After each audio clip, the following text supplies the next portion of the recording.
Radio voice of Sindh London.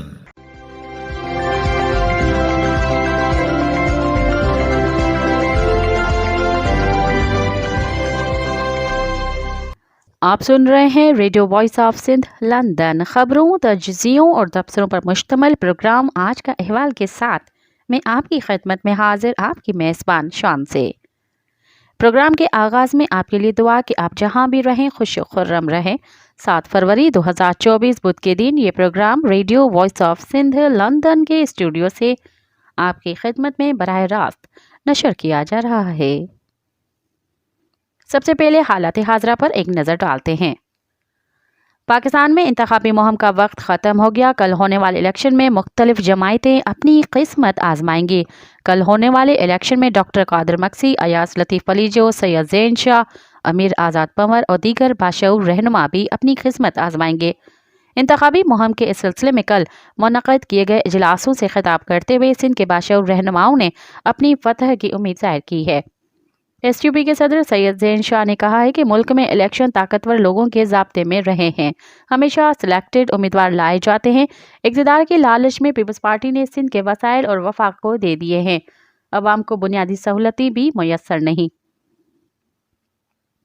اس مرتبہ ہم کامیابی حاصل کریں گے۔ قومی عوامی تحریک کے سربراہ ایاز لطیف پلیجو نے کہا ہے کہ 8 فروری کے دن جام خان شروع اور پیپلز پارٹی کا سورج غروب ہو جائے گا۔ حیدرآباد میں نکالی جانے والی ریلی سے خطاب کرتے ہوئے ایاز لطیف پلیجو کا مزید کہنا تھا کہ 2013 اور 2018 کے الیکشن میں پیپلز پارٹی نے جعلسازی کے ساتھ نتائج تبدیل کیے، اس مرتبہ جعلسازی ہونے نہیں دیں گے۔ نگراں حکومت نے الیکشن والے دن انٹرنیٹ اور موبائل فون سروس بند کرنے کا اشارہ دے دیا۔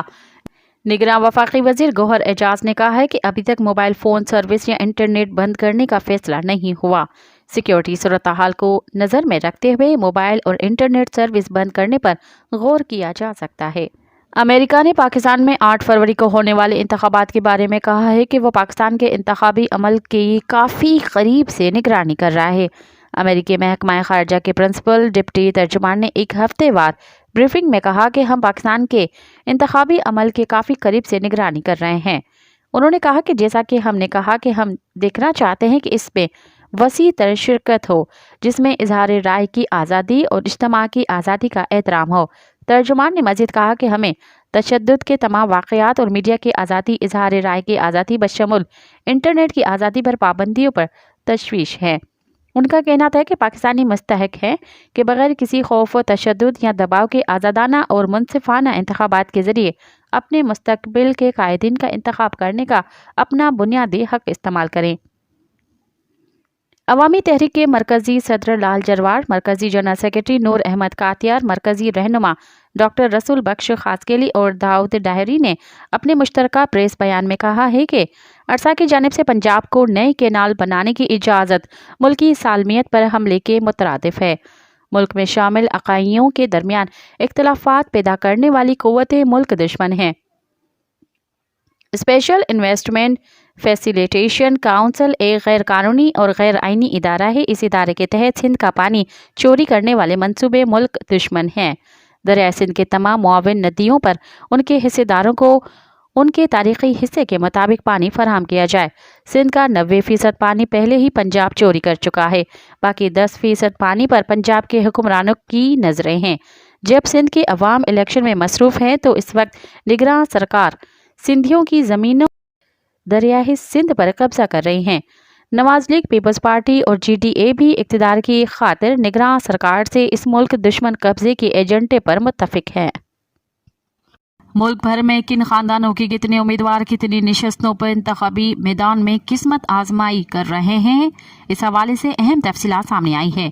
4 صوبوں میں 8 خاندانوں کے 43 اہم امیدوار 54 نشستوں پر انتخابات 2024 میں حصہ لے رہے ہیں۔